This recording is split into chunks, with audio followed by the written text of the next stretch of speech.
വസുദേവൻ ഭഗവാനെ ഇപ്രകാരം സ്തുതിക്കുന്നു. കാരുണ്യമൂർത്തിയായ ഭഗവൻ, മായ കാരണ സ്വരൂപനായ അങ്ങയെ കാണാനായത് മൂലം ഞാൻ ഭാഗ്യവാനായിരിക്കുന്നു.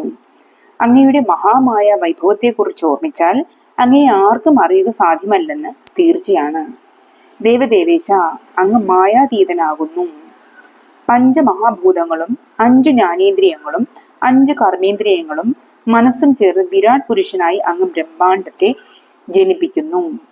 സച്ചിദാനന്ദ രൂപനായ അങ്ങ് 3 ലോകത്തെയും പരിപാലിക്കാൻ വേണ്ടി വിഷ്ണു രൂപത്തെയും സൃഷ്ടിക്കാൻ വേണ്ടി രജോ ഗുണത്താൽ വർദ്ധിക്കപ്പെട്ടതും രാഗസ്വരൂപമായും ഇരിക്കുന്ന ബ്രഹ്മാവിന്റെ രൂപത്തെയും സംഹരിക്കാൻ വേണ്ടി തമപ്രധാനമായിരിക്കുന്ന രുദ്രരൂപത്തെയും ധരിക്കുന്നു.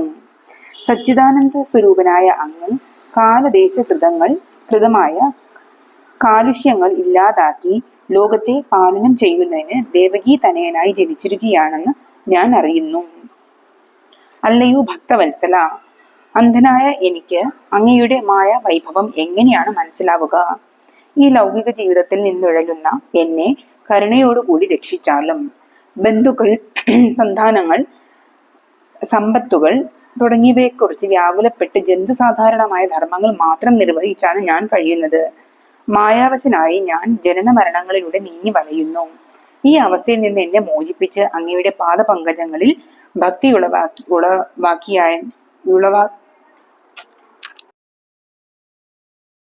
എന്നിൽ ഭക്തി ഉള്ളവനാക്കി മാറ്റിയാലും അങ്ങയുടെ സേവകനായി അപായങ്ങളൊന്നും കൂടാതെ കഴിയുവാൻ എന്നെ അനുഗ്രഹിച്ചാലും മായ മൂലം ഉണ്ടാകുന്ന വിഭ്രമങ്ങളെല്ലാം അവസാനിപ്പിച്ച് എന്നെ അങ്ങയുടെ പാദങ്ങളിൽ ഉറച്ചു നിൽക്കുന്ന ഭക്തിയോട് കൂടിയവനായി ആക്കി രക്ഷിച്ചാലും. ഇപ്പോൾ അങ്ങയെ ഇவ்விധം മുന്നിൽ ദർശിക്കാനുള്ള പരമഭാഗ്യം എനിക്ക് സിദ്ധിച്ചത് അങ്ങയുടെ കാരുണ്യം ഒന്നുകൊണ്ട് മാത്രമാണ്. അനേക സംവത്സരങ്ങൾ തപസ്സനുഷ്ഠിക്കുന്ന യോഗീശ്വരന്മാർക്ക് പോലും സിദ്ധിക്കാത്ത സൗഭാഗ്യമാണിത്. അത് ഓർക്കുമ്പോൾ അങ്ങയുടെ മായയ്ക്ക് അരുതാത്തതായി ഒന്നുമില്ലെന്ന് എനിക്ക് മനസ്സിലാകുന്നു. അല്ലയോ പങ്കജാക്ഷ, മായാ സങ്കടങ്ങളൊക്കെയും തീർത്ത് എന്നെ പരിപാലിച്ചാലും.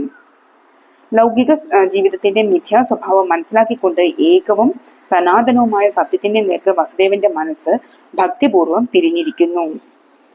സ്തുതിഗീതം ആലപിക്കുന്നതിനിടയിൽ വസുദേവൻ താൽക്കാലികമായ സ്ഥിതിവിശേഷം എന്തെന്ന് ഓർമ്മിച്ചു പോകുന്നു. അതേക്കുറിച്ചാണ് തുടർന്ന് പറയുന്നത്.